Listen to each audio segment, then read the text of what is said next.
কলকাতা জুড়ে ছড়িয়ে আছে নানা মানুষের জীবনের গল্প। নতুন বছর এলে সেই গল্পগুলো নতুন স্বপ্ন ও নতুন আশার কথা শোনায়। আজ আমরা বেরিয়ে পড়েছি সেই শহরের অলিগলিতে। আসুন জেনে নিই সিটি অফ জয়ের বাসিন্দারা কিভাবে সাজাচ্ছেন তাদের আগামী বছরের দিনগুলো। আপনার এই নতুন বছরের রেজলিউশন কি? ওই ভালোভাবে কাজ করছি, কাজটা যেন ভালোভাবে হোক, ঘুরতে যাই, বাচ্চা আছে আমার, ওখানে ভালোভাবে থাকুক, ও ভালো থাকুক, এইগুলোই ভাবনা চিন্তা আছে। আপনার নতুন বছরের রেজলিউশন কি? লাইক টক্সিক পিপল বা যারা আমাকে বিট্রে করেছে তাদের সঙ্গে তো একদমই যোগাযোগ না রাখা। আর আপনার এই বছরের রেজলিউশনটা কি ছিল? এবছরে বেসিক্যালি আমি ভেবেছিলাম যে লাইক নিজের লাইফটা নতুনভাবে রিফ্রেশ করে স্টার্ট করবো, বাট সেটা হয়নি। আমি আবার সেই ঘুরে ফিরে একই জায়গায় পৌঁছে গেছি।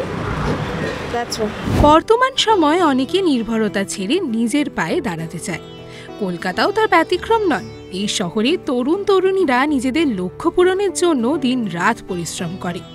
কেউ সদ্য কর্মজীবনে পা দিয়েছে, আবার কেউ জীবনের কঠিন অধ্যায় পেরিয়ে নতুন পথে এগিয়ে চলেছে।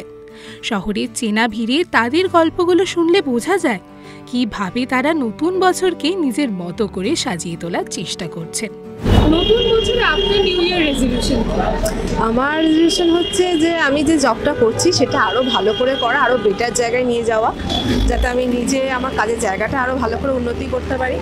তো অ্যাজ এ আমি সিঙ্গেল মম, আমার একটা ছোট বেবি রয়েছে, তা সে খুব ভালো রেজাল্ট করেছে এবং তাকে নিয়ে আমার একটু চিন্তাভাবনা আছে যাতে সে আরও ভালোভাবে মানুষ করতে পারি তাকে। তো এইগুলোই আছে আর কি। Being a teacher, new year resolution means কি আমার স্টুডেন্টরা আরও ভালো করে আরও আপডেটেড মোডে পড়াশোনা করুক। এখন তো এনইপির রেজলিউশন হচ্ছে যে সব স্কুল সেম প্যাটার্নে করা যাবে কোশ্চেন আনসার।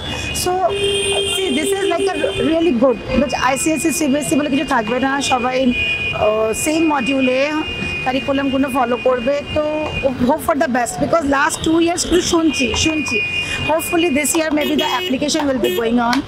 অ্যান্ড আপনার এই ইয়ারের রেজলিউশন কি ছিল? আমার নিজের রেজলিউশন বন্ধুদের সঙ্গে নিজের জন্য টাইম বার করবো, বন্ধুদের সঙ্গে আউটিংয়ে যাবো, family, profession, work, apart from all this I want to B give a time for myself. Kolkata শিক্ষার কেন্দ্রস্থল। এখানে শিক্ষকেরা শুধু পড়ান না, তারা ভবিষ্যৎ করেন।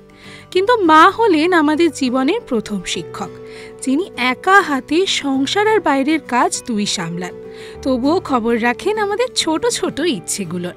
আমাদের শেখান ভালোবাসা, দায়িত্ব আর ইচ্ছে থাকলে সব কিছু সম্ভব। আপনার নতুন বছরের নিউ ইয়ার রেজলিউশন? নতুন বছরে 2024 আমার মনে হচ্ছে প্রচণ্ড মার্কেট খারাপ গেছে। চাকরিম্যান ছাড়া সবার মার্কেটই প্রায় খারাপ গেছে। আমার মনে হচ্ছে এবারে 2025টা সবার ভালো হোক, ব্যাস এটাই, আর কিছু। এই নতুন বছরে আপনার রেজলিউশন কি? আপাতত তো রোগা হওয়া। অ্যান্ড আগের বছরের রেজলিউশন কি ছিল? ওই রোগা হওয়াই, হতেই পারছি না। এই শহর হাসি কান্নার মেলবন্ধনে তৈরি। কেউ ব্যস্ত নিজের কর্মজীবনের কঠিন সময় পার করতে, আবার কেউ জীবনের ছোট ছোট আনন্দের মধ্যেই খুঁজে পান বেঁচে থাকার মানে। তাদের গল্পগুলো আমাদের নতুন করে বাঁচতে শেখায়। আপনার নতুন বছরের নিউ ইয়ার রেজলিউশন কি? তেমন কিছু না, ভালো যাক দিনটা, সব কিছু ঠিকঠাক চলে যাক, এই আর কি। আপনার নতুন বছরের রেজলিউশন কি? Might be just to get better at what I am doing. And last year resolution কি ছিল? Last resolution was to get even better at what I was doing, and just a rise from there. কলকাতার প্রতি অলিগলিতে মিশে আছে বহু অজানা গল্প। এমন সব মানুষের কাহিনী জীবনের প্রতি যাদের রয়েছে অটুট ভালোবাসা। তারা বলেন জীবনে সফল হতে গেলে স্বপ্ন দেখা কখনো ছাড়তে নেই। ঠিক যেমন রাজেশ খান্না বলেছিলেন, বাবু মশাই জিন্দেগি বড়ি হোনি চাইয়ে লম্বি নাহি। আপনার নতুন বছরের রেজলিউশন কি?